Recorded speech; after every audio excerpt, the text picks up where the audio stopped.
A commercial airliner plummeted through storm clouds, hydraulics failing, 300 souls on board. Air traffic control went silent. Military jets scrambled but couldn't help. Then one voice crackled through the emergency frequency, a call sign no one had spoken in 15 years. Dark Rider. What happened next didn't just save an aircraft, it exposed a billion-dollar cover-up, humbled a corporate empire, and reminded the world that some legends never die, they just fly different skies. He was a single father, a man who traded supersonic jets for passenger planes, a pilot with nothing left to prove and everything to protect. But when crisis struck at 38,000 feet, the most dangerous airspace in America, needed the one name everyone thought had vanished forever. Before we jump back in, tell us where you're tuning in from, and if this story touches you, make sure you're subscribed because tomorrow, I've saved something extra special for you. Skyline International Airport, Phoenix, Arizona. The control tower stood like a glass sentinel against the desert sky, its windows reflecting the orange glow of sunset. Inside, the usual symphony of radio chatter and radar pings had been replaced by something far more sinister: silence, punctuated by panic. Flight Director Adeline Scott pressed her headset tighter against her ear, willing the static to resolve into something coherent. Anything coherent. Her fingers trembled slightly as they hovered over the emergency protocol manual, though she'd memorized every page years ago. Some situations weren't in the manual. Phoenix Tower, this is Coastal Airways 2847. We have complete hydraulic failure. Repeat, complete hydraulic failure. We are descending through flight level 320 and cannot maintain altitude. The pilot's voice carried the forced calm of a man watching his own execution in slow motion. 312 passengers, 18 crew members. A Boeing 777 that had become little more than a 300-ton glider with the aerodynamics of a refrigerator. Adeline's team moved with practiced precision around her. Screens lit up with flight paths, weather data, emergency protocols. None of it mattered. A 777 without hydraulics couldn't be steered, couldn't deploy flaps, couldn't control anything.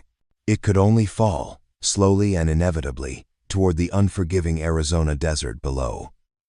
Coastal 2847, Phoenix Tower. Adeline responded, her voice steady despite the ice water flowing through her veins. We're clearing all airspace. Emergency crews are standing by. What's your current fuel status? Approximately 40 minutes remaining. We're trying manual reversion, but the backup systems aren't responding. Tower, we need options. Options. The word hung in the air like a cruel joke. Adeline glanced at her senior controller, Dylan Porter, whose weathered face had gone pale. He'd been in this tower for 23 years. He'd seen bird strikes, engine failures, even a gear-up landing that somehow everyone walked away from. But this was different. Get me every aviation expert within 100 miles, Adeline said, her command voice cutting through the tension. Commercial, military, experimental. I don't care if they're retired or in a nursing home. Get them on the line now. The next 20 minutes became a blur of desperate consultations. Boeing engineers in Seattle talked them through impossible scenarios. Air Force liaisons offered fighter escort, as if watching the crash happen would somehow help. An experimental aircraft designer suggested a technique that required equipment the plane didn't have, and training the pilots hadn't received.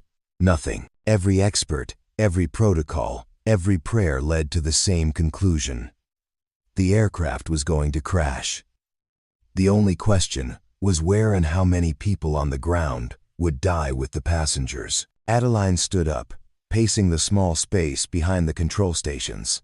Through the tower windows, she could see the ordinary chaos of an airport at dusk. Planes taxiing, luggage carts racing between terminals, passengers boarding flights with no idea that somewhere above them, 300 people were counting down their final minutes. She was about to issue the evacuation order for the projected crash zone when Dylan's voice cut through her thoughts. Adeline. His tone made her turn. There's someone on the military frequency. He's asking about the coastal flight. Who? Dylan's fingers moved across his keyboard, pulling up the transmission data. Call sign Dark Rider. He says he can help. The room went still.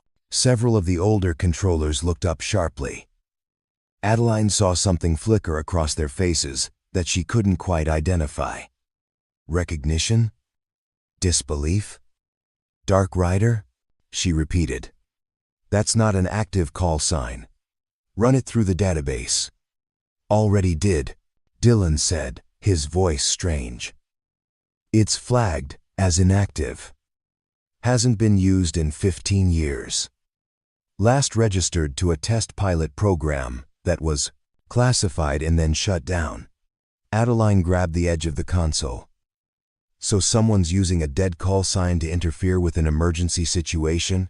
Trace it and, Adeline. Dylan turned his screen toward her.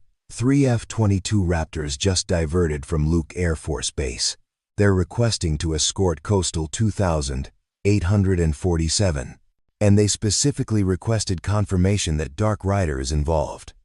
The name hung in the air like smoke from an old fire, something that should have burned out long ago but somehow still smoldered.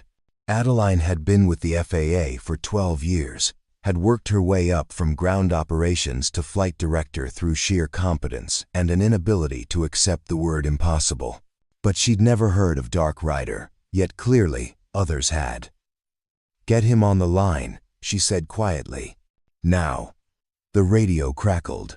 When the voice came through, it wasn't the clipped, professional tone of a controller or the tight urgency of a pilot in distress. It was calm, almost conversational, with an undercurrent of something that sounded like absolute certainty. Phoenix Tower, this is Dark Rider. I'm monitoring Coastal 2847 situation. Patch me through to the cockpit. Negative, Dark Rider. Adeline responded, her training overriding her curiosity. This is a closed emergency channel. Identify yourself properly or clear this frequency. A pause. Then, my name is Ryder Maxwell. I'm currently a captain with Coastal Airways, off duty. I was a test pilot for the Advanced Tactical Aircraft program before it was dissolved. I've flown 73 different aircraft types, including experimental hydraulic failure simulations that nobody thought could be survived. And I've talked 4 pilots through catastrophic systems failures in conditions that made today look like a practice run. Adeline's mouth went dry. Captain Maxwell, even if that's true. It is true. And right now, that aircraft has about 32 minutes of fuel before the engines flame out, and it becomes a brick. When that happens, the pilots will have exactly 1 chance to put it down. If they're off by 3 degrees or 2 knots, everyone dies. But there's a technique, one that isn't in any manual, because it was developed for aircraft that don't officially exist. I can walk them through it. Dylan was already pulling up personnel files. He found it quickly, turned the screen. Adeline leaned in and read, Captain Ryder Maxwell, age 42, 15 years, with Coastal Airways. Previously, U.S.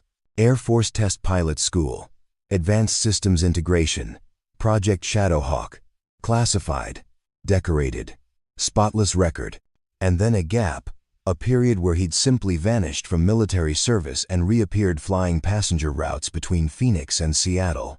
Why aren't you flying anymore? Adeline asked, though she immediately regretted the question. I mean, why did you leave test flying? Another pause, this one longer. When Maxwell spoke again, his voice carried weight that had nothing to do with aviation. Because I had a daughter who needed a father more than the Air Force. Needed another pilot willing to die for incremental data. I chose her. I'd choose her again. But right now, there are passengers on that plane who have someone waiting for them too. So stop asking questions and let me help them get home. Adeline closed her eyes. Made the decision. Dylan, patch him through to Coastal 2847 and get those F-22 seconds in formation. If Dark Rider says he needs eyes on that aircraft, we give him eyes. As the connections were made and the radio frequencies aligned, Adeline found herself wondering about the man behind the call sign. A legend, apparently, someone the military pilots recognized instantly. Someone who'd walked away from whatever he'd been and chosen ordinary life. Until ordinary life needed him to be extraordinary again. Through her headset, she heard Maxwell's voice connect with the coastal cockpit. Heard the shock, the desperate hope in the pilot's response. And then she heard something else. Confidence beginning to replace panic. Coastal 2000. 847. This is Dark Rider. I need you to trust me. What I'm about to tell you is going to sound impossible. But I've done it. I've survived it. And you will too. Adeline stared out at the darkening sky, searching for the distant speck of light that was a dying aircraft and 300 souls holding their breath. Somewhere out there, a single father who flew passengers for a living was about to prove that some legends earned their names for reasons that mattered more than glory. 3 hours earlier, Willow Creek, Arizona, Ryder Maxwell stood in his kitchen, spatula in hand, watching smoke rise from what was supposed to be French toast. The smoke detector screamed its judgment. His daughter, Summer, sat at the table with her math homework spread out like a battle plan, completely unfazed by the culinary disaster unfolding 3 feet away. "Dad, it's literally just eggs, bread, and cinnamon," she said without looking up, her pencil moving across the page with the confidence of someone who'd inherited her mother's precision and her father's stubborn refusal to quit. "I'm aware of the ingredients," Ryder replied, waving a dish towel at the smoke detector until it finally went silent. "I'm attempting to introduce innovation to the process. Innovation is when you improve something. What you're doing is arson." He couldn't help but smile. Summer was 12 now, tall for her age, with dark hair that fell in waves she constantly pushed behind her ears and eyes that seemed to catalog everything. She had her mother's sharp wit and her father's inability to suffer fools. The combination made parent-teacher conferences either very short or very long, with no middle ground. Preparing and narrating this story took us a lot of time, so if you are enjoying it, subscribe to our channel. It means a lot to us. Now back to the story. "Cereal. It is," Ryder announced, scraping the pall. "Cereal. Cereal. It is. Charred bread into the trash. Revolutionary." Summer deadpanned. This was their routine. Small house on the edge of Willow Creek, a town 40 minutes from Phoenix that most people drove through without noticing. The house had 3 bedrooms, though only 2 were used, a backyard that was mostly sand and stubborn weeds, and a garage that Ryder had converted into something between a workshop and a shrine to his former life. He didn't talk about that life much. Summer knew the basics. He'd been a military pilot, had done important work, had left when her mom got sick. What she didn't know, what he'd carefully shielded her from, was that important work had meant flying aircraft that officially didn't exist, testing systems that pushed the boundaries of what was physically possible, and earning a reputation that made grown men in fighter jets straighten up when they heard his call sign. Dark Rider. The name had come from a night mission gone wrong, when he'd flown a prototype aircraft through a thunderstorm that meteorologists said would tear any plane apart. He'd brought the bird home with 3 systems failures and damage that should have been fatal. The aircraft had looked like it had been through hell. Hence, Dark Rider, the pilot who flew through darkness and came back. That was 14 years ago. A lifetime ago. Ryder poured cereal, added milk, and set the bowl in front of Summer. She looked up at him with an expression that was pure assessment. "You have your flight face on," she observed. "I don't have a flight face." "Yes, you do. You get this look, like you're calculating something nobody else can see. You've had it since you checked your phone this morning. Smart kid. Too smart sometimes." The text had come from Dylan Porter, an old friend who worked the tower at Skyline International. Just a routine message. "Hey, you flying today? Could use your insight on something if you're around." Ryder wasn't flying today. His schedule was clear until tomorrow afternoon. A Seattle run that was as routine as aviation ever got. But Dylan didn't ask for insight on routine matters. Just thinking about work, Ryder said, which was true enough. Summer nodded, accepting this, and returned to her homework. Ryder watched her for a moment, feeling the familiar weight of choices made and paths not taken. When Elena had been diagnosed, the decision had been simple. Not easy, but simple. His wife had needed him. His daughter had needed him.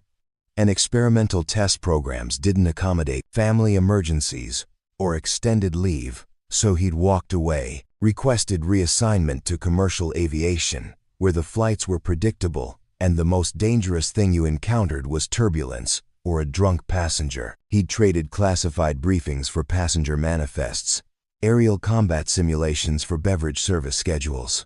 Some of his old colleagues thought he'd wasted his talent. A few had said so directly, but they hadn't stood in a hospital room at 3 in the morning, holding their wife's hand while machines beeped their inadequate reassurances. They hadn't watched a 7-year-old trying to be brave while her whole world crumbled. Ryder had made his choice. He'd make it again. His phone buzzed. Not a text this time, but a call. Dylan. "Give me a second, kiddo," Ryder said, stepping into the living room. "Dylan, what's going on? We have a situation." Dylan's voice had the tight quality of controlled panic. "Coastal 777. Complete hydraulic failure. It's bad, Ryder. It's really bad." Ryder's entire body went still. "Coastal? Which flight?" 2,847. Phoenix to Seattle. They're about 40 minutes from fuel exhaustion, and nobody can figure out how to bring them down. Phoenix to Seattle. The route Ryder flew 3 times a week. The aircraft could easily have been one he'd piloted. The crew were almost certainly people he knew. "What have they tried?" Ryder asked, his mind already running through scenarios, calculating angles and speeds and impossible physics. Dylan rattled off the list, each option more desperate than the last, each one ending in the same conclusion: unsurvivable impact. "Ryder," Dylan said quietly, "Adeline wants every expert we can find. She's out of options. And I remembered the thing you did with that fighter pilot 5 years ago. The one whose controls froze." Ryder remembered. A chance encounter on a military frequency, a young pilot paralyzed with fear, and a technique Ryder had learned flying aircraft that could barely be controlled under ideal conditions. He'd talked the pilot down, saved his life, then disappeared before anyone could ask too many questions. "That was different," Ryder said. "That was a fighter with partial control. A 770. 7 with no hydraulics is impossible. I know. Everyone knows. Which is why I'm calling you. Because impossible is what you used to do before breakfast." Through the doorway, Ryder could see Summer working on her math, her brow furrowed in concentration. Safe, grounded, the life he'd built for her, for them, and somewhere above the Arizona desert, 300 people were running out of time.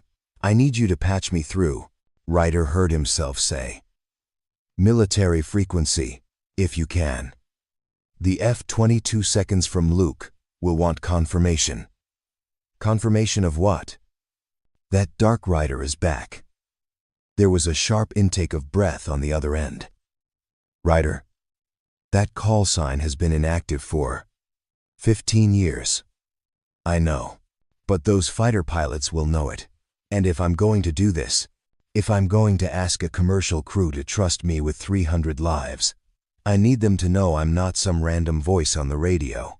I need them to know I've been where they are and survived." Dylan was quiet for a moment. Then, "I'll set it up. But Ryder, if this doesn't work, if it doesn't work, they die anyway. At least this way they have a chance." Ryder ended the call and stood in his living room, in his ordinary house, in his ordinary town, feeling the weight of who he used to be settling back onto his shoulders like a flight suit he'd hung up but never quite forgotten how to wear. "Dad?" He turned. Summer was standing in the doorway, homework forgotten. "You're going to help someone, aren't you? No point in lying." She'd see through it immediately. "Yes. Someone in trouble." Yes. She studied him with those two old eyes. Eyes that had learned about loss earlier than any person should. Then she nodded once, a gesture of permission and understanding that made Ryder's throat tight. Then go, Summer said simply. Do what you do. Ryder grabbed his keys and his leather flight jacket. The one with the patches removed, but the worn spots where they'd been still visible. As he headed for the door, Summer called out one more time.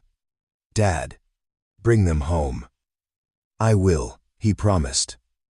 And meant it. Skyline International Airport, Emergency Operations Center. Adeline Scott had built her career on preparation. Every scenario mapped, every contingency planned, every possible crisis met with protocols developed over decades of aviation, safety, evolution. But preparation only worked when the crisis fit inside the boundaries of possibility. Coastal Airways 2847 had left those boundaries behind 30,000 feet ago. She stood at the center of the operations floor, surrounded by screens showing data that all told the same story. An aircraft falling from the sky with no way to control it. Her team moved with urgent efficiency.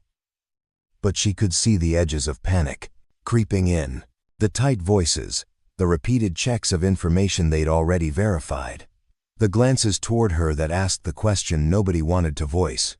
What do we do when there's nothing we can do? Tower, this is Raptor 1. We have visual on Coastal 2847. The voice belonged to Major Hunter Tate, leading a 3-ship formation of F-22 seconds that had diverted from Luke Air Force Base.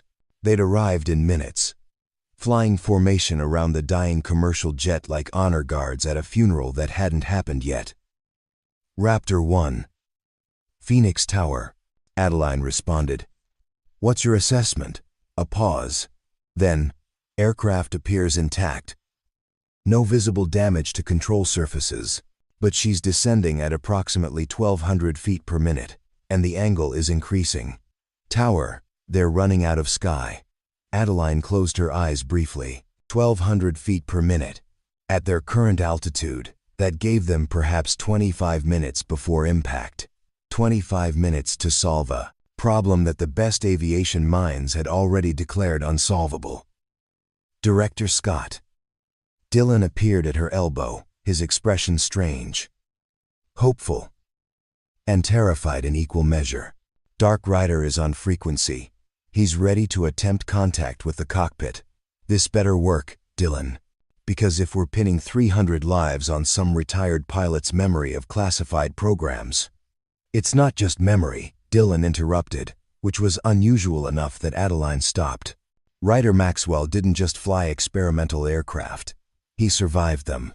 There's a reason the F-22 pilots recognized his call sign immediately. He's a legend in certain circles. The kind of legend that makes people sit up and pay attention. Adeline wanted to believe that. Wanted to trust that somewhere in Maxwell's past was the key to saving this flight. But wanting something and having it were different things. And right now she was responsible for making decisions based on reality, not hope. Patch him through, she said. But I'm monitoring every word. If this goes sideways. If it goes sideways, we're already there. Dylan said quietly. The radio crackled. Coastal 2847. This is Dark Rider. On military frequency. Do you copy? A long silence. Then a voice Adeline didn't recognize, tight with stress. Dark Rider, this is Coastal 2847. Captain Landon Pierce. I copy, but I don't recognize your call sign. Please identify. Captain Pierce. My name is Ryder Maxwell. I'm a coastal captain, currently off duty. I'm also a former test pilot who specialized in catastrophic systems failures. I've flown hydraulic failure scenarios in conditions similar to yours. I can help you bring that aircraft down. Another pause. Adeline could imagine the conversation happening in that cockpit. The desperate hope warring with skepticism. the weight of responsibility for 300 lives pressing down on every decision. Maxwell, we've tried everything. Boeing engineers have walked us through every procedure. We have zero control authority. Zero. We can't steer, can't deploy flaps, can't do anything but watch ourselves fall. I know, Ryder's voice came back, calm as still water. I know exactly what you're facing. But there's a technique that wasn't developed for commercial aircraft. It was developed for experimental platforms that lost hydraulics during high-stress testing. It's not in your manual because officially, it doesn't exist. Unofficial techniques are how people die.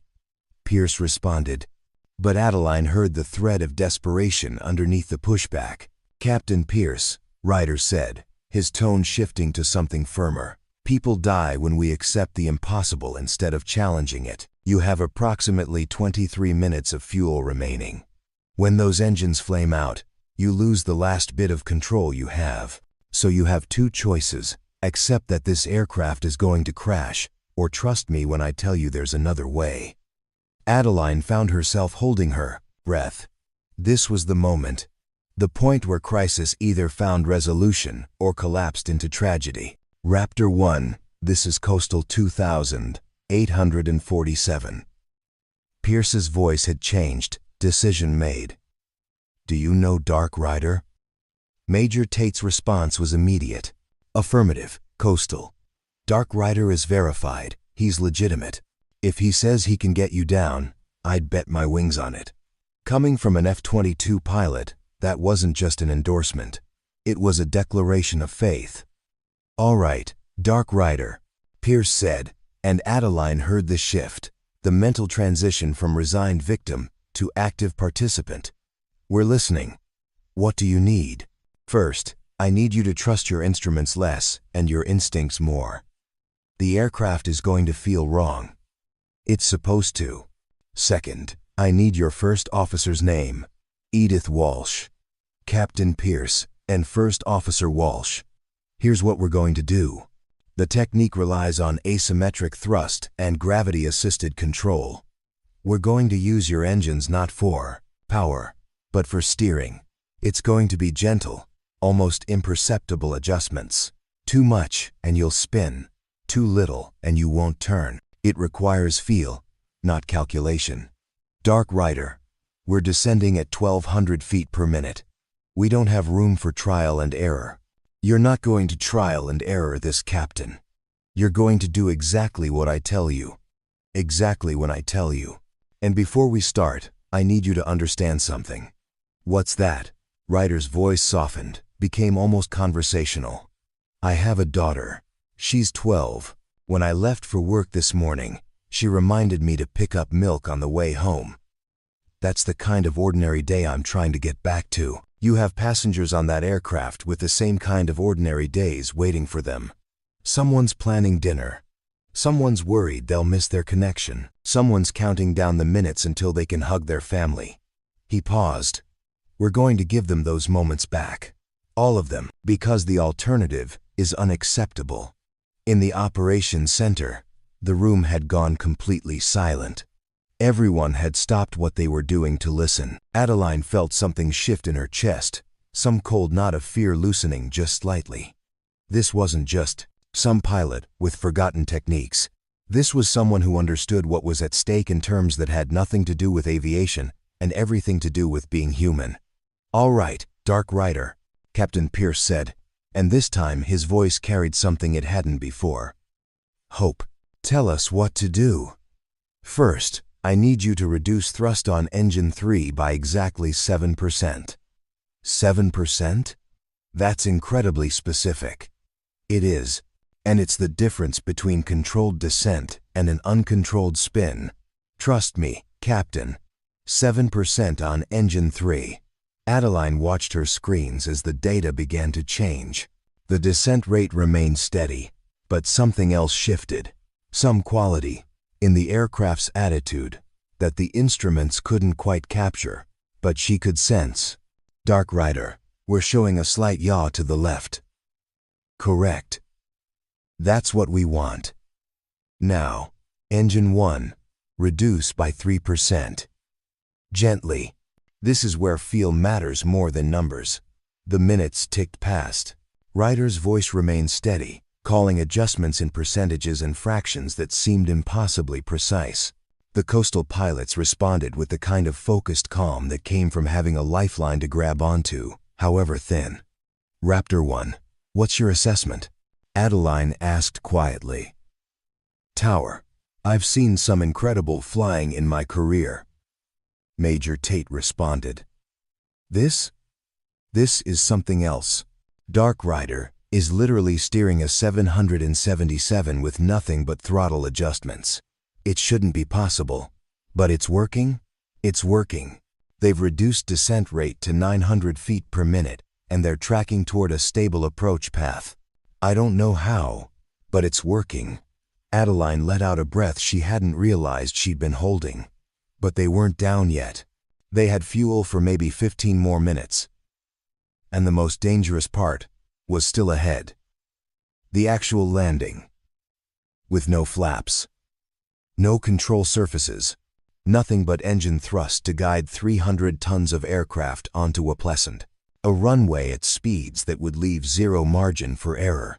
Dark Rider, she said, breaking protocol to speak directly on the channel. This is Phoenix Tower. Flight Director Scott. What do you need from us? Director Scott, I need runway 26 cleared for emergency landing. I need every emergency vehicle you have standing by. And I need every commercial pilot in your terminal with heavy aircraft experience ready to observe. Because if this works, they're going to want to know how. And if it doesn't work? Pause. Then nobody needs to know anything. But it's going to work, Director. Because I promised someone I'd bring them home. Adeline thought about the protocols she was breaking, the procedures she was abandoning, the faith she was placing in a voice on the radio, and a legend she'd never heard of until 20 minutes ago. Then she made her decision. All units, this is Tower. We're committing to Dark Rider's approach. Clear runway, 26. Full emergency response, and somebody, get me a direct line to Coastal Airways Management. They're going to want to know that one of their captains is about to do the impossible. Dylan looked at her, eyebrows raised. You're sure about this? Adeline watched the screens, watched the impossible happening in real time as an aircraft with no controls began to stabilize, began to turn, began to transform from falling object into something that might, possibly, be saved. No, she admitted. But sometimes, the right decision and the sure decision aren't the same thing. And right now, that man out there is the only hope 300 people have. So we're going to trust him. She turned back to the radio. Dark Rider, Phoenix Tower. You have clearance for emergency approach, runway 26. The sky is yours. Bring them home. Copy that, Tower. We're coming home. Coastal Airways Flight 2847, 18,000 feet, and descending. Captain Landon Pierce had flown for 22 years. He'd navigated typhoons over the Pacific, landed with one engine out in Denver, and once brought an aircraft down safely after a bird strike shattered his windscreen. He considered himself unflappable, the kind of pilot who turned emergencies into anecdotes. This was different. His hands rested on the throttle controls, making microscopic adjustments based on instructions from a voice he'd never heard before today. Instructions that defied every procedure he'd ever learned, every simulation he'd ever flown, every instinct that screamed this was impossible. Engine 2, increase by 2.3%. Ryder's voice came through, steady as a metronome. Hold for 4 seconds, then back to neutral. 2.3, Pierce repeated, his fingers moving with surgical precision. Holding. Beside him, First Officer Edith Walsh monitored the instruments with the intensity of someone watching a patient's vital signs during surgery. Her face was pale but composed, her voice calm when she reported. Descent rate now 800 feet per minute. Attitude, stable. Dark Rider, we're tracking. Good. Rider responded. Captain Pierce, I need you to stop thinking like a pilot for a moment. Pierce blinked. Excuse me. You're fighting the aircraft. I can hear it in how you're breathing, how quickly you're responding. You're trying to control it the way you've controlled every other plane you've flown. But this isn't about control. It's about conversation. In the passenger cabin behind them, 300 people sat in the eerie quiet that comes when everyone knows something is wrong, but nobody knows exactly what. Flight attendants moved through the aisles with practiced calm, checking seatbelts, offering reassurances that felt hollow, even as they were spoken. In seat 23C, a woman named Kiana Ford clutched her phone, staring at a photo of her two young ones waiting for her in Seattle. She'd been at a conference in Phoenix, 3 days of meetings that had felt endless. Now she'd give anything for just one more boring presentation, if it meant seeing her family again. She didn't know that the man trying to save her life was also thinking about family, about a 12-year-old doing homework at a kitchen table, about promises made and kept. Conversation, Pierce repeated, forcing himself to focus. I don't understand. The aircraft is trying to tell you what it needs, Ryder explained. You're pushing inputs based on what you think should happen. Instead, listen to what is happening. Feel the resistance. Feel when the aircraft wants to yaw or roll. Don't fight it. Guide it. There's a difference. Walsh shot Pierce a look that said this sounds insane. But Pierce was already adjusting his approach. He closed his eyes for just a moment, hands still on the controls, and instead of forcing corrections, he waited. Felt the subtle feedback through the throttles, the way the aircraft responded to each tiny change. I feel it, he said quietly. There's a lag, maybe half a second. Then the response builds. Exactly, Ryder said, and Pierce could hear the approval in his voice. That's the harmonic delay in the system. Commercial jets aren't designed for this kind of control input, so the response curve is nonlinear. You have to anticipate it, lead it by that half second. Behind Pierce, the cockpit door opened slightly. The lead flight attendant, Lila Curtis, stuck her head in. Captain, passengers are getting concerned. Should I make an announcement? Pierce glanced at Walsh, who gave a tiny shrug. That meant your call, not mine. He thought about what to say, how to be honest without causing panic. Tell them, Pierce began, then paused. Tell them we're experiencing a technical issue that requires careful navigation. Tell them we have expert guidance and we're on approach to Phoenix. Tell them to trust us. Lila nodded and withdrew. Through the door, Pierce could hear her voice over the PA system, delivering the message with the kind of confidence that came from working with this crew. For years, she trusted them. Everyone on this aircraft trusted them. That weight sat heavy on Pierce's shoulders. Dark Ryder.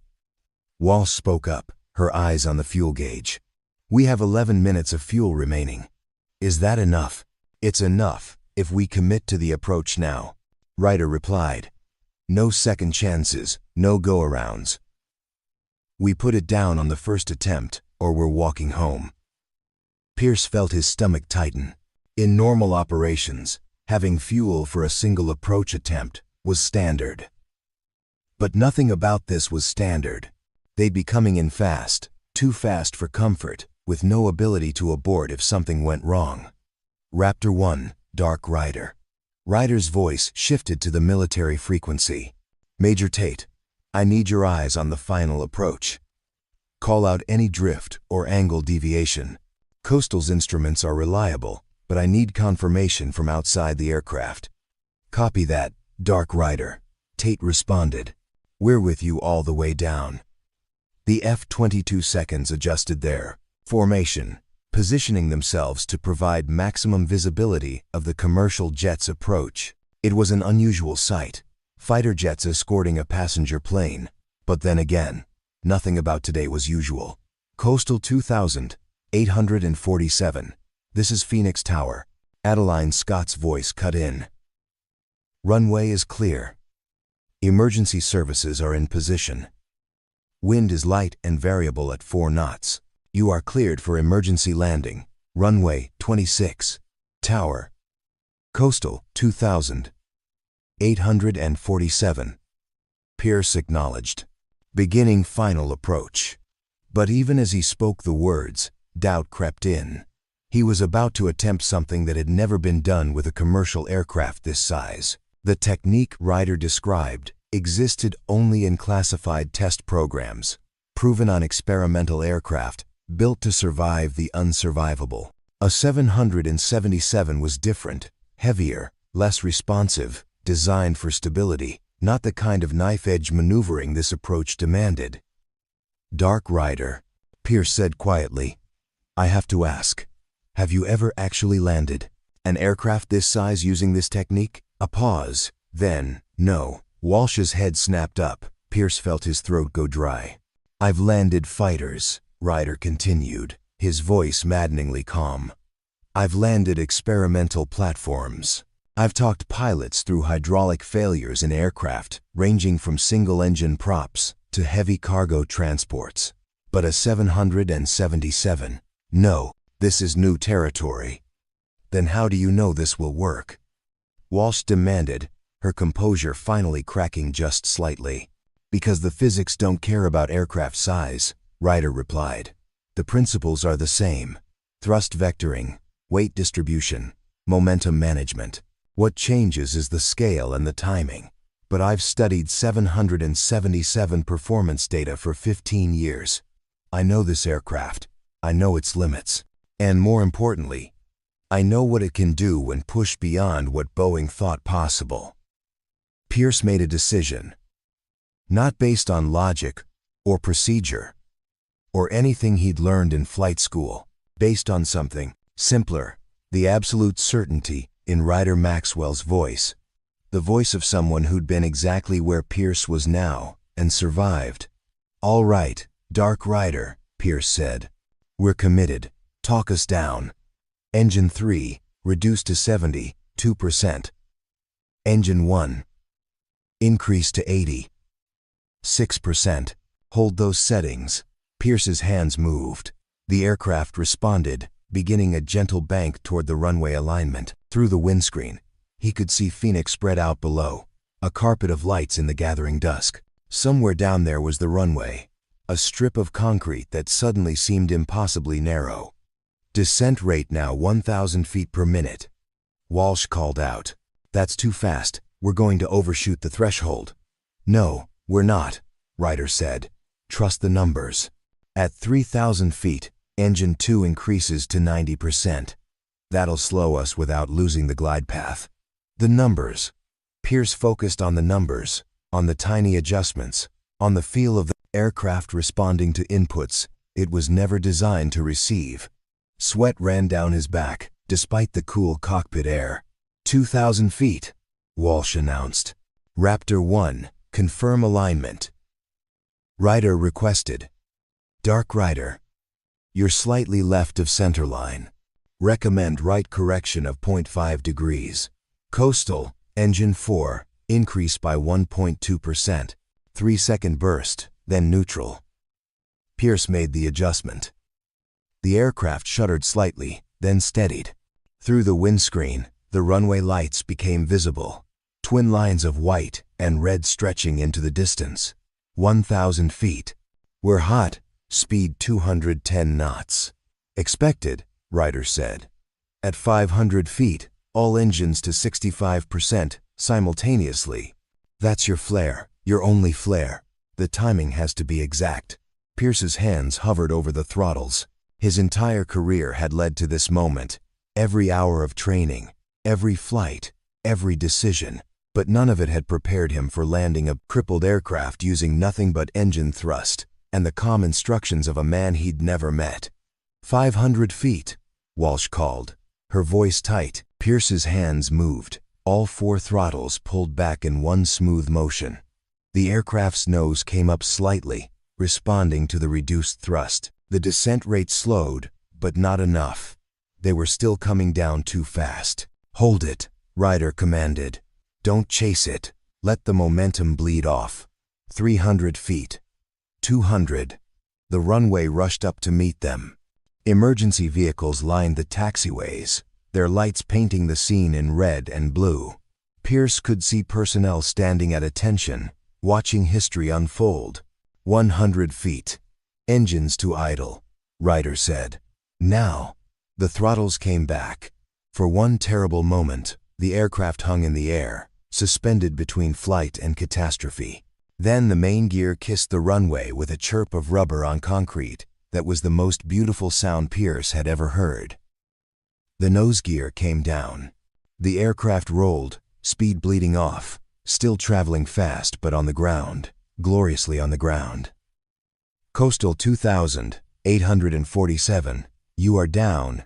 Adeline Scott's voice came through, thick with emotion. Emergency vehicles are moving to escort. Inside the cabin, silence gave way to something Pierce had never heard before. 300 people erupting in simultaneous cheers, tears, and applause. The sound rolled through the aircraft like a wave. Walsh looked at Pierce, her face wet with tears she hadn't realized she was crying. We did it. No, Pierce said quietly, his hands still shaking on the controls. He did it. Dark Rider did it. The radio crackled one last time. Coastal 2847, this is Dark Rider. Welcome home. Now, if you'll excuse me, I promised my daughter I'd pick up milk. And just like that, the voice that had saved 300 lives disconnected, leaving Pierce to wonder who exactly Ryder Maxwell was and why someone with that kind of skill was flying passenger routes instead of still saving lives from the cockpit of something experimental and extraordinary. 14 years earlier. Gila Bend Air Force. Auxiliary Field, Arizona. The desert night was cold in the way that deserts are. Heat vanishing the moment the sun dropped below the horizon, leaving behind air so crisp it felt like it could shatter.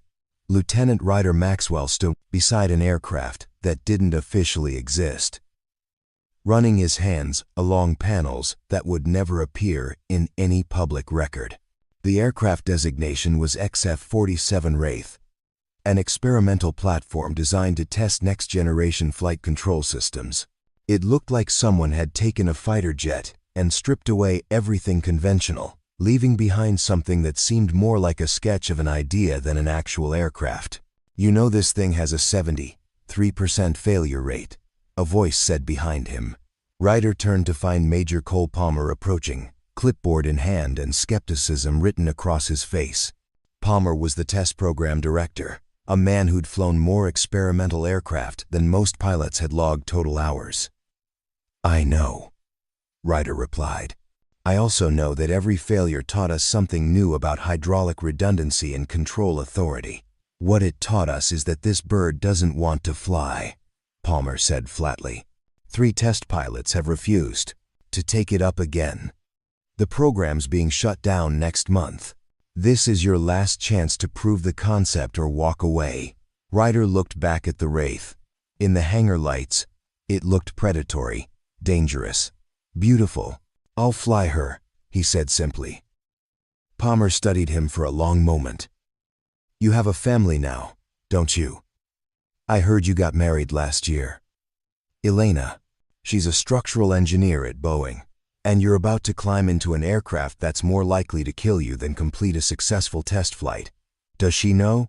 Ryder thought about Elena, about the conversation they'd had over breakfast that morning, about how she'd looked at him with those dark eyes that saw through every wall he tried to build and said simply, "Come home.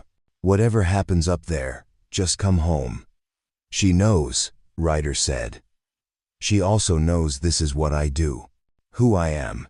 The test flight launched at 0400 hours, pre-dawn darkness providing cover for an aircraft that wasn't supposed to exist. Ryder climbed to 30,000 feet, began running through the test protocols, control inputs, response delays, system integration checks, everything nominal. Then, at minute 47 of the flight, the primary hydraulic system failed. Warning lights flooded the cockpit. The stick went dead in his hand. Backup systems kicked in automatically. Then those failed too. Within seconds, the Wraith transformed from cutting-edge technology into a brick with wings, falling through the sky at terminal velocity. Gila Tower, this is Wraith 1, Ryder transmitted, his voice calm despite the screaming alarms. I have complete hydraulic failure. All control surfaces unresponsive. Wraith 1. Gila Tower. Palmer's voice came back, tight with controlled panic. Eject. Repeat. Eject immediately. Ryder's hand moved toward the ejection handle. Standard procedure. When controls fail, you don't ride the aircraft down. You punch out, let the multi-million-dollar prototype become a crater, and live to fly. Another day. His hand stopped, because in that moment, falling through darkness with alarms screaming and death approaching at terminal velocity, Ryder heard something. Not a sound exactly, but a vibration. The Wraith's engines were still running, still producing thrust, and thrust meant possibility. Negative on ejection. Tower, Ryder said. I'm going to try something. Maxwell, that's not a suggestion. It's an order. Eject now. But Ryder wasn't listening anymore. He was feeling. His right hand moved to the throttle controls, began making tiny adjustments. Left engine back 3%, right engine forward 2%. The aircraft responded, sluggishly, reluctantly, but it responded. A slight yaw to the right. Tower, I have asymmetric thrust control, Ryder reported, his mind racing through calculations. I can steer this bird. I'm going to bring her home. What followed was 37 minutes of the most precise flying of Ryder's life. Using nothing but throttle adjustments and the Wraith's natural aerodynamic properties, he guided the dying aircraft back toward Gila Bend. Every input had to be perfect. Too much, and the aircraft would spin into an unrecoverable tumble. Too little, and he'd miss the runway. He made the approach in darkness, guided only by instruments and intuition. When the wheels touched down, barely controlled, the aircraft rolled for 3,000 feet before Ryder managed to bring it to a stop using nothing but differential engine thrust. The canopy opened. Ryder climbed out on legs that shook so badly he could barely stand. Ground crew rushed forward, staring at him like he'd returned from the dead. Major Palmer arrived moments later, his face pale. That was either the bravest thing I've ever seen, or the most reckless. It was necessary, Ryder replied. And now we know it's possible. We know that hydraulic failure doesn't have to mean ejection. It means adaptation. Palmer shook his head slowly. The program's still shutting down, Maxwell. But what you just did is going to change how we train pilots for catastrophic failures. You just rewrote the book on what's survivable. They gave him a commendation, called him Dark Ryder after that flight, the pilot who rode through impossible darkness and came back. The legend began that night, in a desert testing facility where a young lieutenant proved that death wasn't inevitable, just optional, if you knew how to listen. But legends have costs. 3 years later, Ryder was flying more experimental platforms, pushing boundaries, testing limits. He'd become the pilot they called when something was too dangerous for anyone else, the one who volunteered for flights other test pilots refused. Elena supported him through all of it, even as her worry grew, even as their daughter Summer was born and Ryder would miss weeks at a time. Deployed to classified locations for classified tests, he'd come home exhausted, sometimes injured, always carrying the weight of whatever he'd just survived. You're going to push too far one day, Elena told him after one particularly close call that left him with cracked ribs and a concussion. You're going to find the limit of what's survivable. I'll be careful, he promised. That's not what I mean, she said, placing a hand on his chest, over his heart. I mean there's a limit to how many times you can dance with death before it decides to dance back.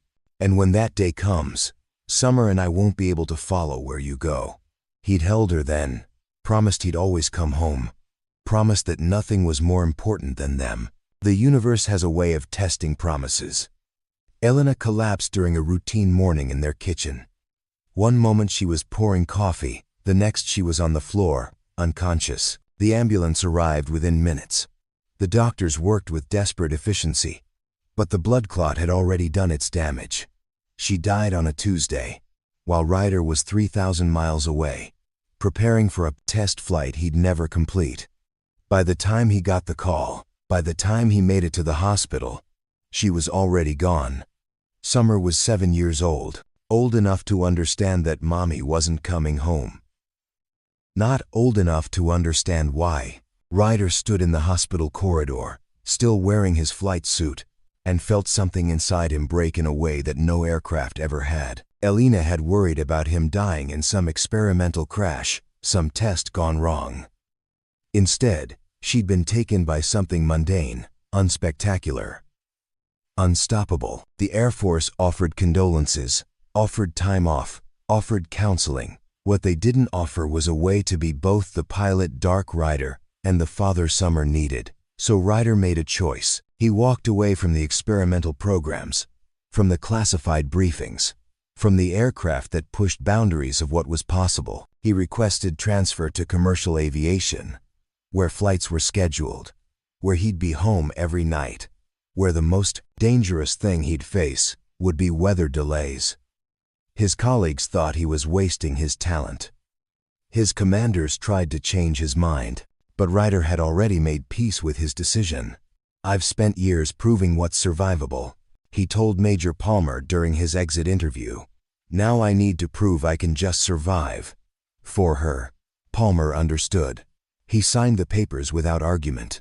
Ryder moved to Willow Creek with Summer, bought a small house, took a position with Coastal Airways flying passenger routes. He helped with homework, attended school events, learned to cook meals that didn't come from the officer's mess. He became ordinary. Except on nights when he'd stand in his garage, looking at old photographs, old patches, old memories of when he'd been someone different.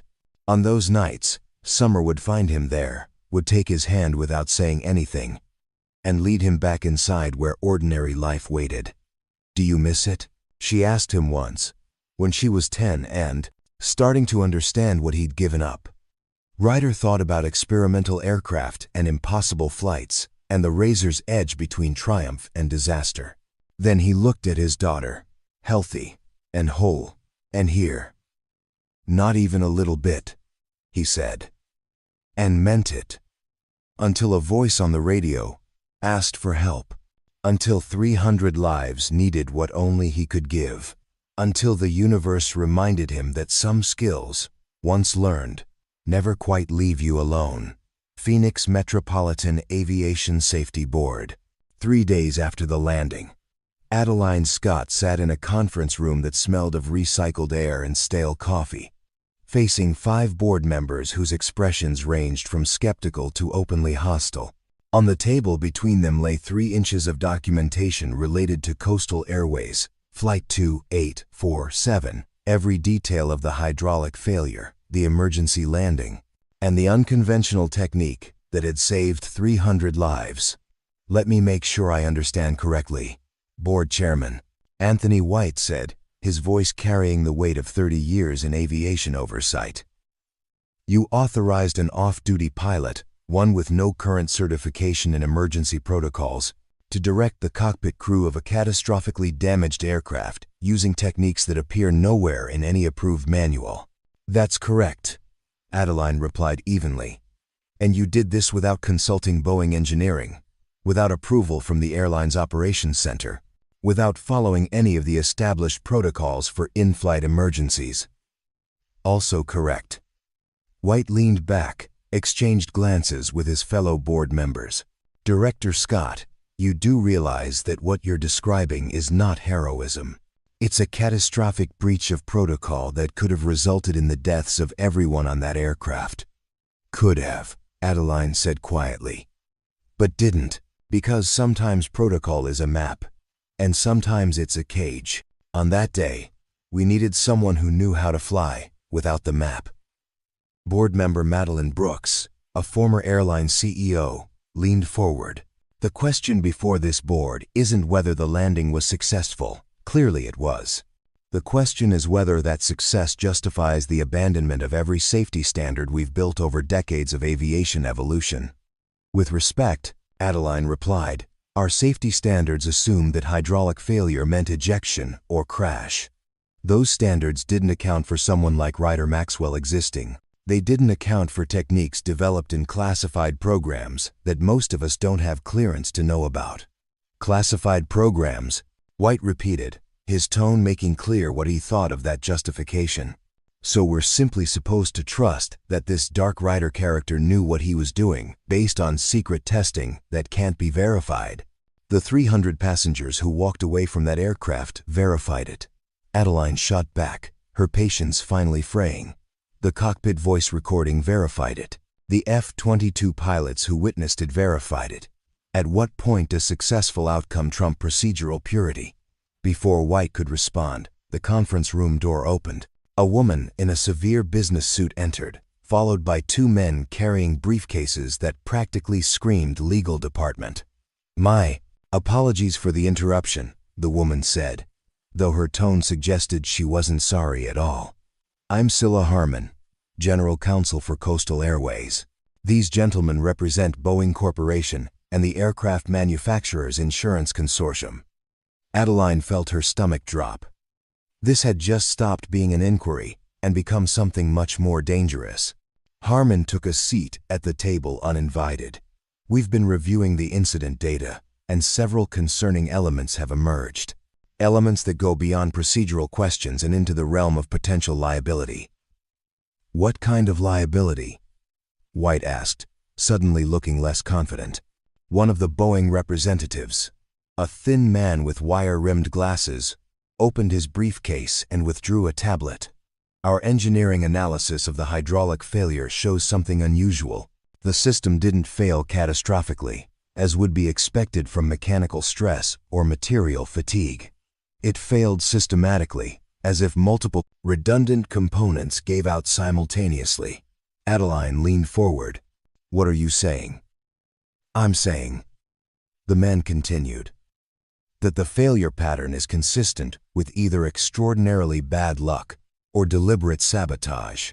And given the statistical improbability of the former, we're forced to consider the latter." The room went silent. "That's impossible," Adeline said. "Coastal's maintenance records are impeccable. The aircraft underwent full inspection 2 weeks before the flight." "We're aware," Harmon interjected smoothly, "which is why we've expanded our investigation beyond just this incident. In the past 18 months, Coastal Airways has experienced 7 unusual mechanical issues across its fleet. None catastrophic, all resolved, but the pattern is troubling." Board member Seth Newman, who'd been silent until now, spoke up. "Are you suggesting someone is deliberately targeting Coastal's aircraft?" "We're suggesting," Harmon said carefully, "that there may be quality control issues in the maintenance supply chain that haven't been properly disclosed, counterfeit parts, substandard components, documentation irregularities, the kind of systemic problems that would make certain parties very interested in ensuring scrutiny remains minimal." Adeline's mind raced. This hearing wasn't called to examine my decisions. It was called to shift attention away from something bigger. White's face flushed. "Director Scott, I assure you this board operates independently." "With respect, Chairman White, I don't believe that anymore." Adeline interrupted. "Someone wants the focus on whether I broke protocol, not on why that protocol was necessary in the first place, not on why a brand new aircraft lost all hydraulics, not on what Flight 2847's failure might reveal about other aircraft still in the air."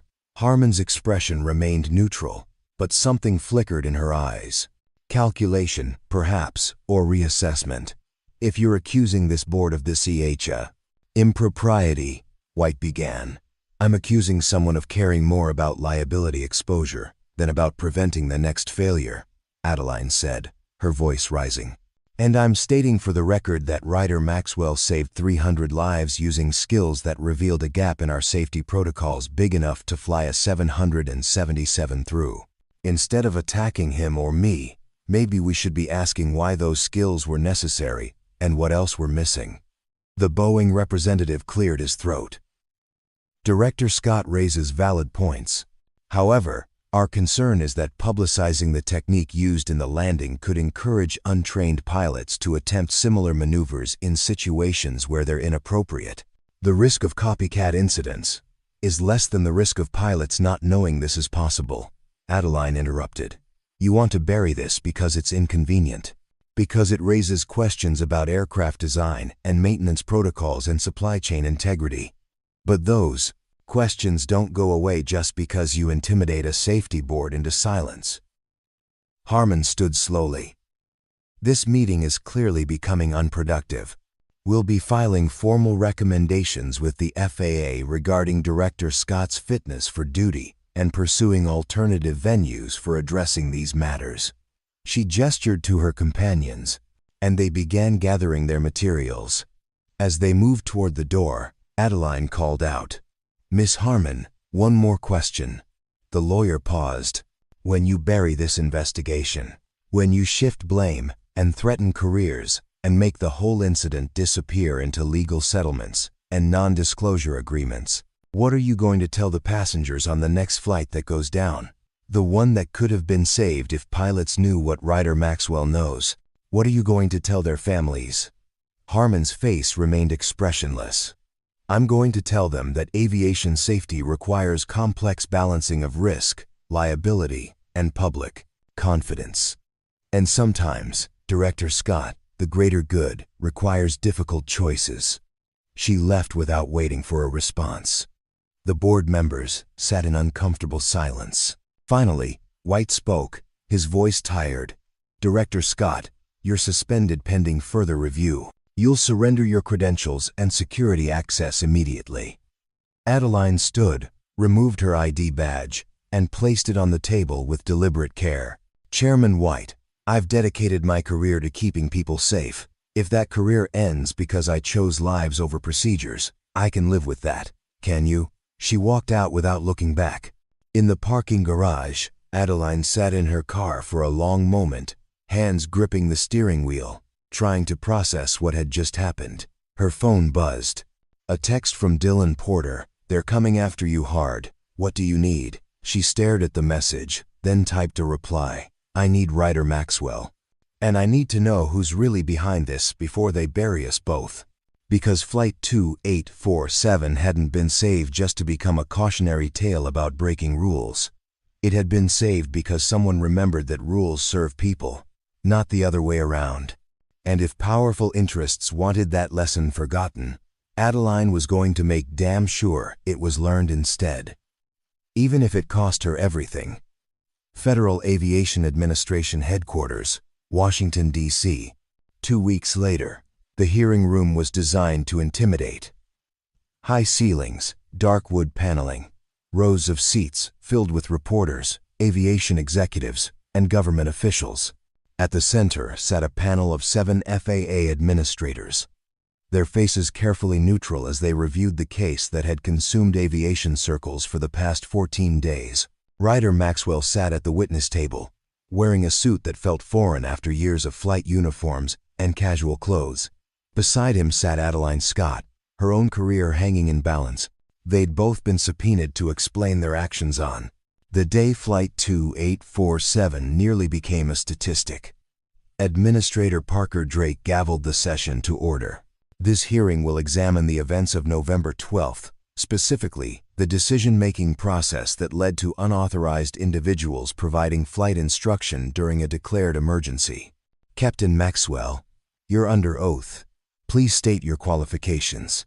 Ryder leaned toward the microphone. "I'm a commercial airline captain with 15 years at Coastal Airways. Prior to that, I was a test pilot in the Air Force, specializing in experimental aircraft and catastrophic systems failures. And on the day in question, you were off duty, correct?" "Yes, sir." "Yet you inserted yourself into an emergency situation, providing instruction to pilots in a damaged aircraft using techniques that appear in no approved training manual. Can you explain that decision?" Ryder took a breath. "I heard a call for help. I had specific knowledge that could prevent a crash. The decision seemed straightforward." Drake's expression hardened. "Captain, aviation safety depends on standardized procedures. What you did was reckless. You gambled with 300 lives based on classified techniques that can't be verified or replicated. With respect, Administrator, those 300 people are alive because someone was willing to think beyond the procedures that had already failed them." A murmur ran through the gallery. Drake gavelled for silence. Scylla Harmon, representing Coastal Airways, and several other corporate interests, stood. Captain Maxwell, isn't it true that your technique could have resulted in an uncontrolled spin? That you essentially asked trained pilots to ignore their instruments and trust your voice? I asked them to expand their understanding of what was possible. Ryder replied calmly, and yes, there were risks. But the alternative was certain death. I'll take possible over certain every time. How convenient, Harmon said smoothly, that you get to be the hero while my clients face potential liability for your unauthorized involvement. Ryder's jaw tightened. I wasn't trying to be a hero. I was trying to prevent 300 funerals. If that creates liability problems for your clients, maybe they should examine why their procedures had no answer for that situation. The room erupted in whispers. Drake gavelled again. Harder this time.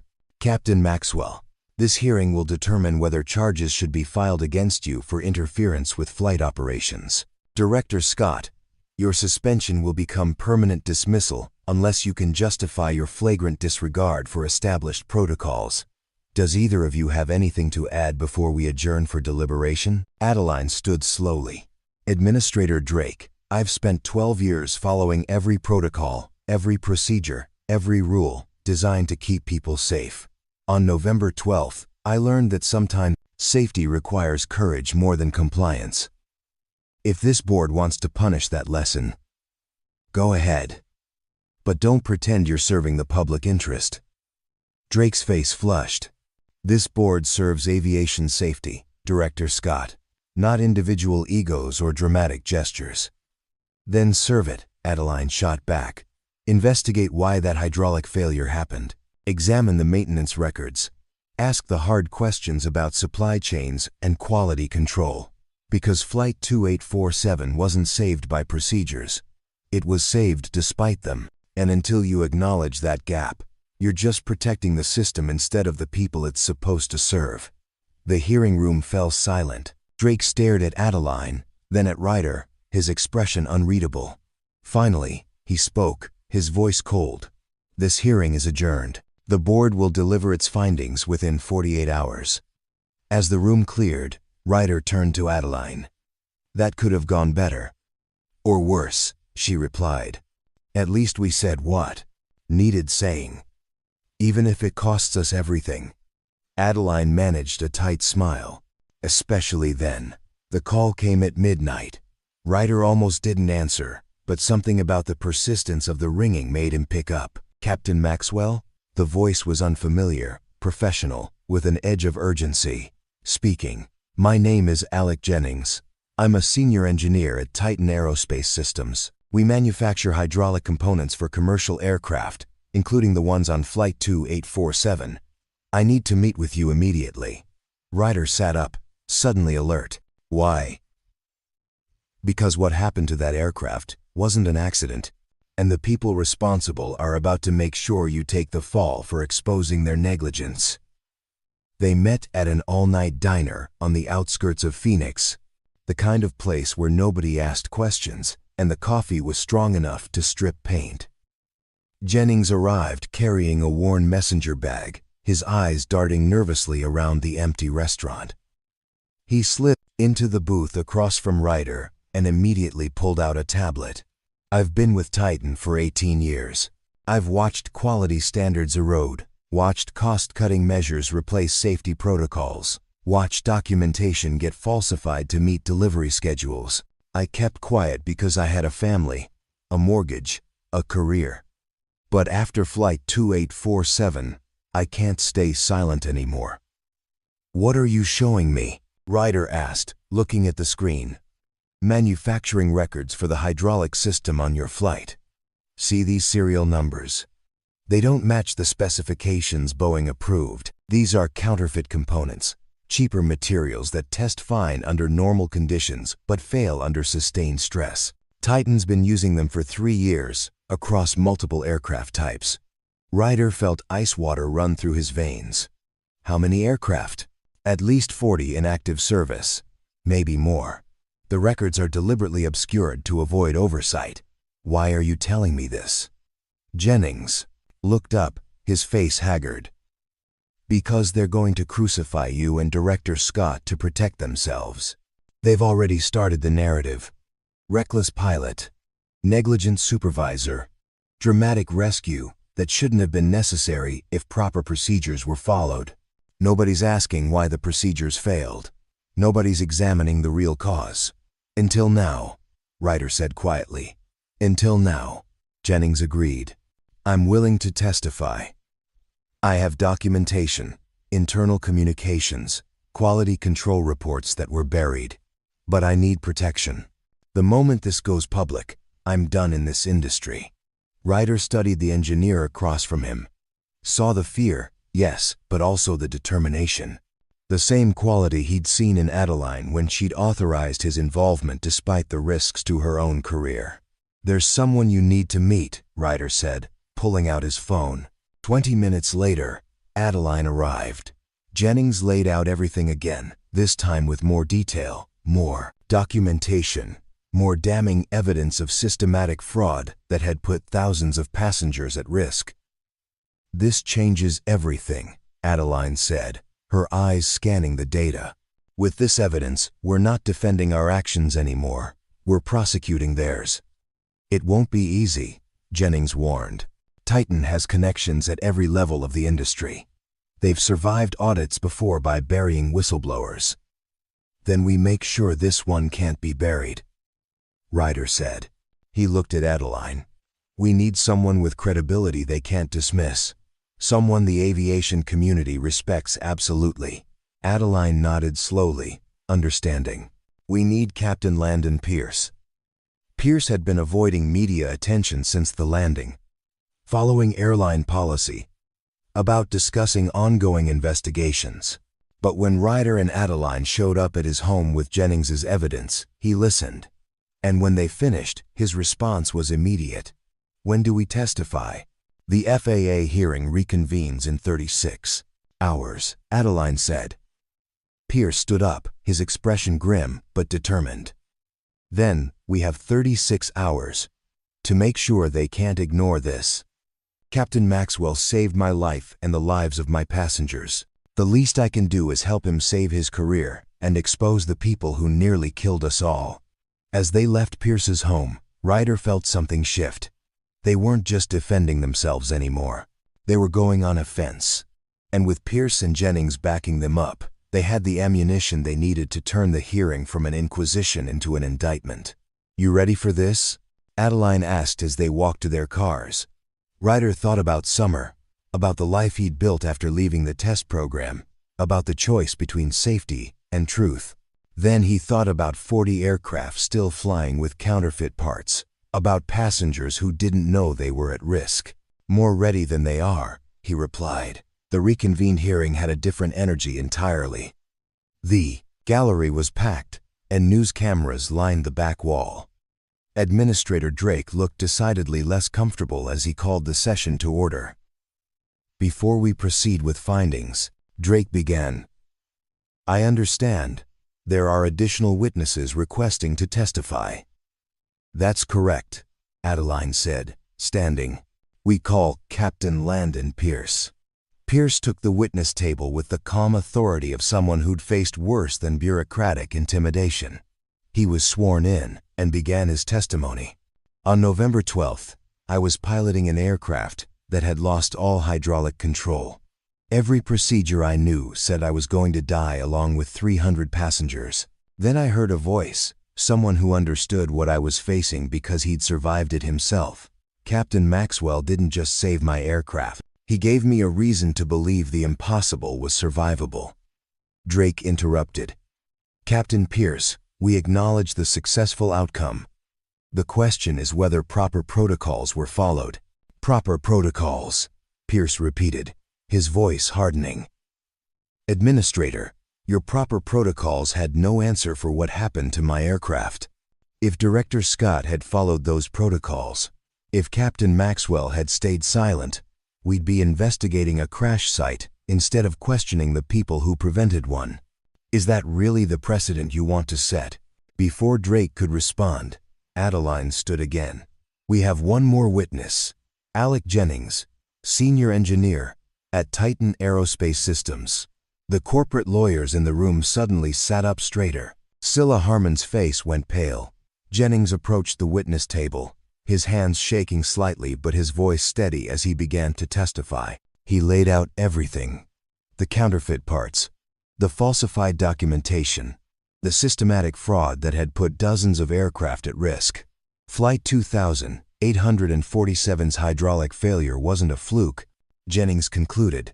It was inevitable, and there are at least 40 more aircraft flying right now with the same compromised components. Captain Maxwell and Director Scott aren't the problem. They're the only reason we're not investigating multiple crashes. The hearing room erupted. Reporters rushed for the doors to file stories. Drake gavelled repeatedly for order, his face flushed. Harmon shot to her feet. This is speculation and hearsay designed to deflect from. It's documentation, Adeline interrupted, holding up the tablet. Manufacturing records, quality control reports, internal communications. All admissible, all verified, all proving that the real scandal isn't how Flight 2847 was saved, but why it needed saving in the first place. Drake looked at his fellow administrators, saw the calculation happening in real time. They could continue trying to prosecute Ryder and Adeline, or they could pivot to addressing the actual safety crisis. This hearing is suspended, Drake announced. The FAA will be launching an immediate investigation into Titan Aerospace Systems and initiating emergency inspections of all affected aircraft. Captain Maxwell, Director Scott, this board apologizes for the misdirected focus of these proceedings. Your actions are hereby recognized as appropriate given the circumstances, and all disciplinary measures are dismissed. The gavel fell. Just like that, it was over. In the hallway afterward, reporters swarmed them with questions. Ryder kept his responses brief, deflecting credit, emphasizing the crew's skill. But Pierce caught his arm before he could escape. "Thank you," Pierce said simply. "For everything." Ryder nodded. "Just doing what needed doing. That's what heroes always say," Pierce replied with a slight smile. Adeline joined them, her security credentials already restored, her position reinstated. Titan's stock just dropped 40%. The CEO resigned, and the FAA is grounding every aircraft with their components until they're replaced. "Good," Ryder said quietly. "That's 40 crashes that won't happen." They walked out together into afternoon sunlight, where Summer waited with Dylan Porter. She ran to her father, and he caught her in a hug that felt like coming home. "Did you win?" she asked. "We told the truth," Ryder replied. "Sometimes that's the same thing." 6 months later. Skyline International Airport, Phoenix. The training center's conference room was filled with pilots, engineers, and safety officials from across the country. At the front, a new program was being unveiled. The Maxwell Protocol, a comprehensive training system for handling catastrophic flight control failures using advanced thrust vectoring techniques.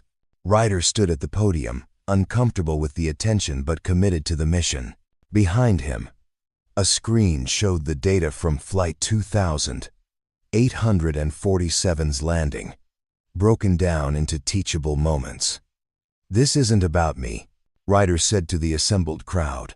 "It's about recognizing that our understanding of what's possible is always evolving. 10 years ago, landing a 777 without hydraulics was considered impossible. Today, it's a technique that can be taught, practiced, and potentially save lives." Adeline sat in the front row, back in her position as flight director with new authority to implement innovative safety protocols. Beside her sat Captain Pierce, now an instructor for the program, teaching commercial pilots the techniques that had saved his life. In the back row, Summer sat with her notebook, sketching the aircraft diagrams her father referenced.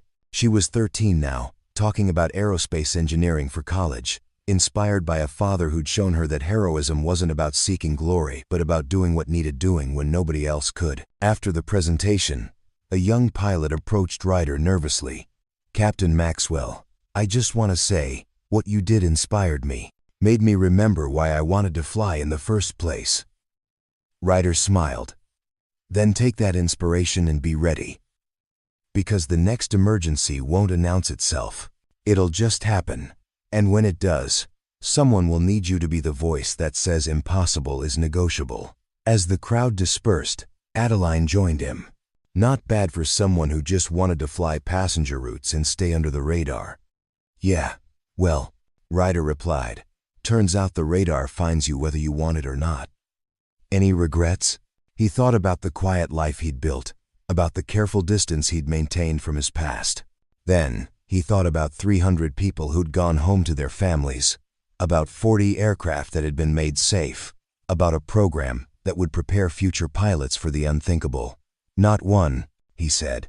That evening, Ryder and Summer stood on their small porch, watching aircraft traverse the desert sky. Each set of lights represented lives, stories, people going somewhere, or coming home.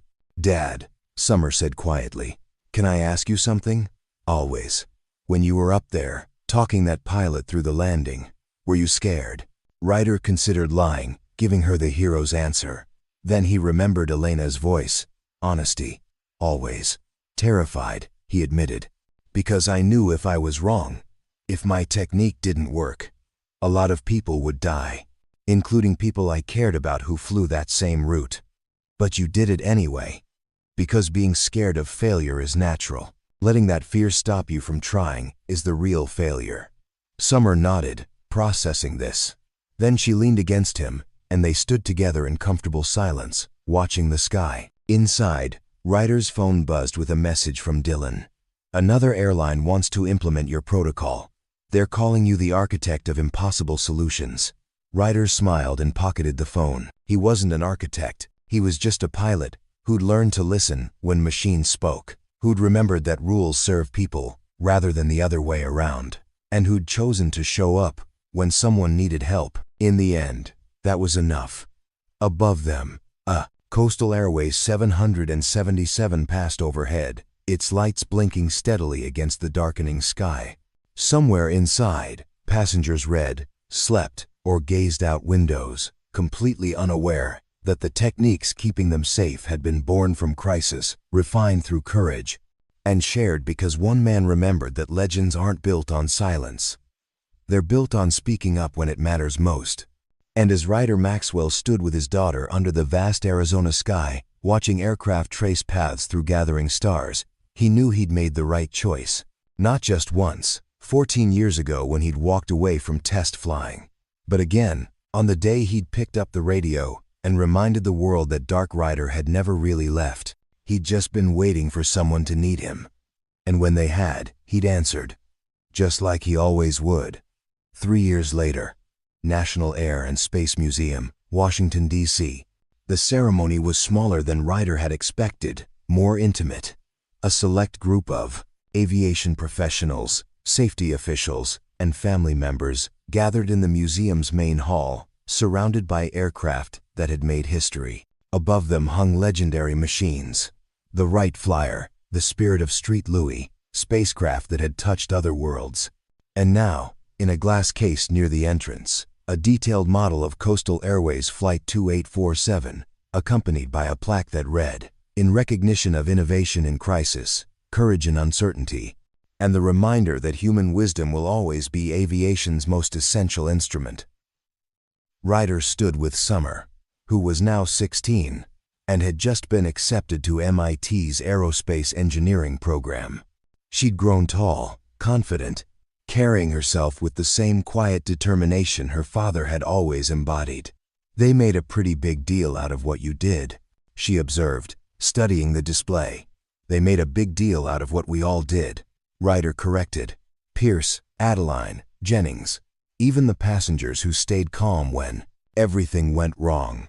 Adeline approached, now the FAA's deputy administrator for flight standards, her career having taken off in unexpected directions after the hearing. Behind her walked Captain Landon Pierce, who'd become the chief instructor for the Maxwell Protocol, teaching hundreds of pilots the techniques that had saved his life. "Captain Maxwell," a voice called out.